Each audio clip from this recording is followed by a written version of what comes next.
Picture this. It's summer 2024, and football clubs across Europe are throwing money around like confetti at a wedding. Barcelona are desperately trying to register players, Chelsea are adding to their bloated squad, and Manchester City are surprisingly letting go of a World Cup winner. Fast forward 12 months, and we've got some fascinating stories to tell.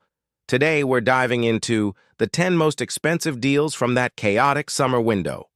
Some of these players lived up to expectations, while a few are still searching for that breakthrough moment that justifies their hefty price tags. Starting our countdown at number 10, we have the silky smooth winger who finally got his big move. Michael Olise's $53 million journey to Bayern Munich wasn't straightforward. Chelsea had been circling for months, but Vincent Kompany's Bayern ultimately secured the Crystal Palace gem. The numbers speak volumes: 17 goals and 17 assists across all competitions isn't just impressive for a debut season, it's exceptional for someone making such a significant step up. What's remarkable is how quickly he earned Kompany's trust, becoming a guaranteed starter on Champions League nights and in crucial Bundesliga encounters. At number 9, we encounter a homecoming story that tugged at every Barcelona fan's heartstrings. At $55 million, Dani Olmo's return to Barcelona was a homecoming 15 years in the making.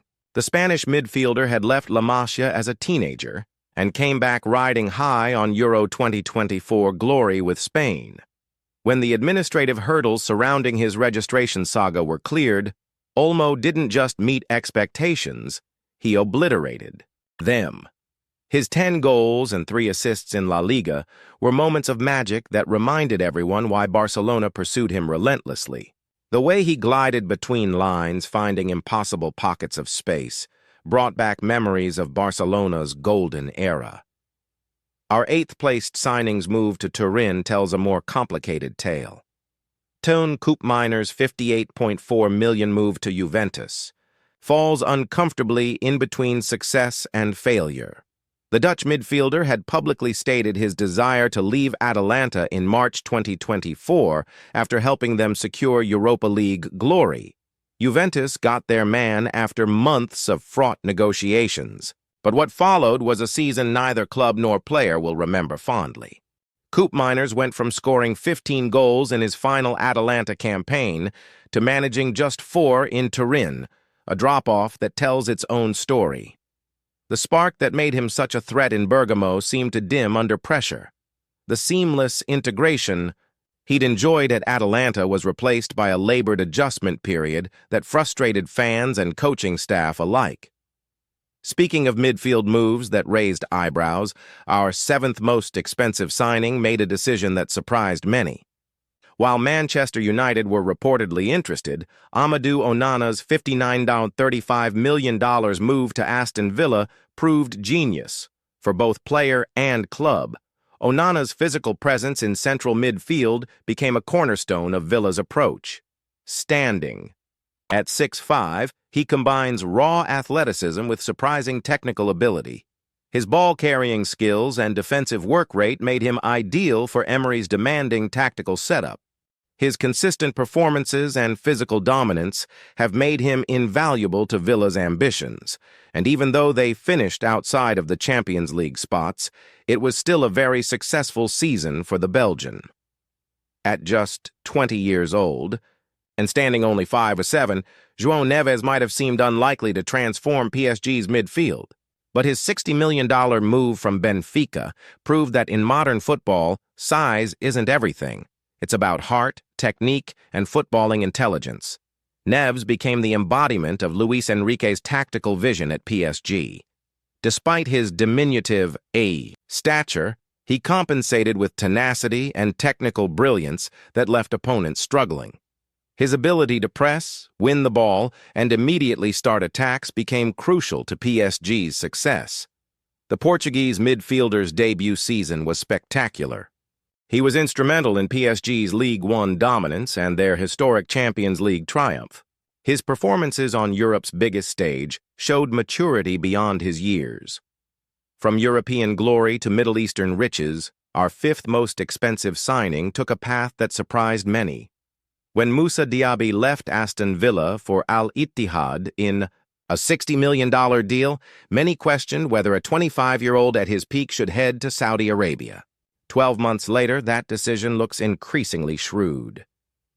Playing alongside Karim Benzema, Steven Bergwijn, and Houssem Aouar, Diaby found himself in a team built to win trophies. His 5 goals and 14 assists helped Al Ittihad secure their 10th league title, vindicating the club's investment.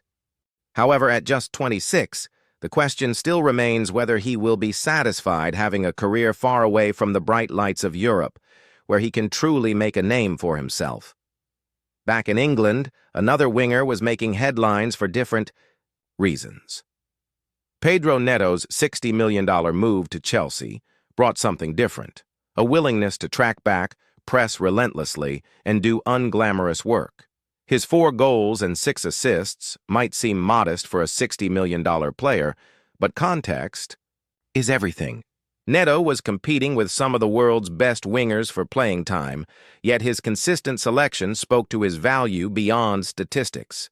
His role in Chelsea's Conference League triumph and Club World Cup success highlighted his big game mentality.